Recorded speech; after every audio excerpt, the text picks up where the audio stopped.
사람들은 고난 가운데 아무것도 할 수 없는 자신의 모습을 보면서 절망에 빠지게 됩니다. 그리고 그 절망을 마치 마지막 종착점인 것처럼 생각하면서 모든 것을 포기하게 되죠. 하지만 이런 절망의 순간에도 유일한 빛 대신 하나님을 붙잡고 나아간다면 그 절망은 마지막 종착이 아니라 더 좋은 소망의 삶을 향해서 나아가는 그런 과정이자 좋은 밑거름이 될 수 있다는 거예요. 그래서 이 절망의 순간에 우리가 반드시 해야 될 것이 있다면 바로 우리의 유일한 도움 대신 하나님을 붙잡고 나아가는 것이 필요하다는 것이죠. 세상은 흔히 이렇게 말을 합니다. 내 인생은 내가 스스로 개척할 거야. 여러분, 개척이라는 말은요, 쓸모없는 그 땅을 쓸모있는 땅으로 만드는 것이 개척입니다. 그런데 어떻게 우리가 우리 스스로의 인생을 개척할 수 있겠습니까? 절망에 빠지면 그 절망 때문에 흔들릴 수밖에 없는 연약한 우리가 어떻게 우리의 인생을 스스로 개척할 수 있겠습니까? 사랑하는 우리 친구들, 여러분들의 인생을 살아갈 때 목표를 바로잡으시길 바랍니다.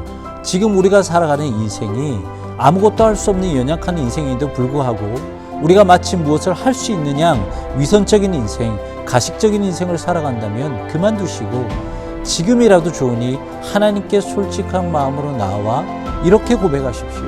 주님, 저는 아무것도 아닙니다. 저는 절망 가운데 흔들릴 수밖에 없는 그러한 연약한 인생입니다. 그렇게 기도하며 주님께 나아가십시오.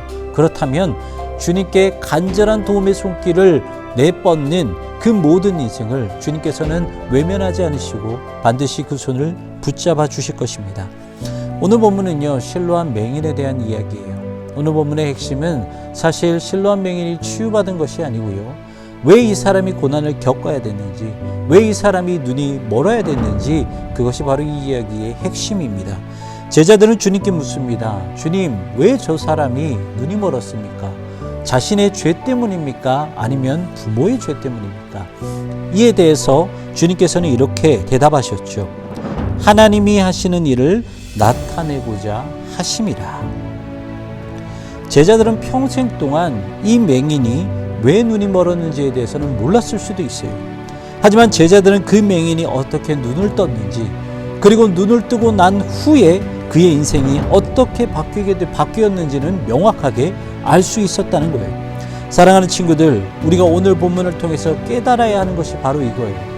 우리가 겪은 그 고난, 우리가 짊어져야 될 그 절망이 왜 우리에게 다가왔는지 평생 동안 모를 수도 있다는 거예요. 하지만 분명한 것은 그렇게 여러분에게 고난당하고 절망을 느끼는 그때에 하나님께서는 여러분들의 그 인생을 통해서 하나님의 일을 나타내신다는 거예요.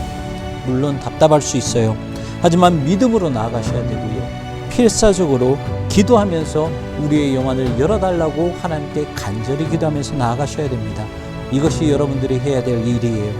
하나님의 응답을 기다려야 될 것 같은 요즘과 같은 시대에 여러분들 필사적으로 기도하십시오.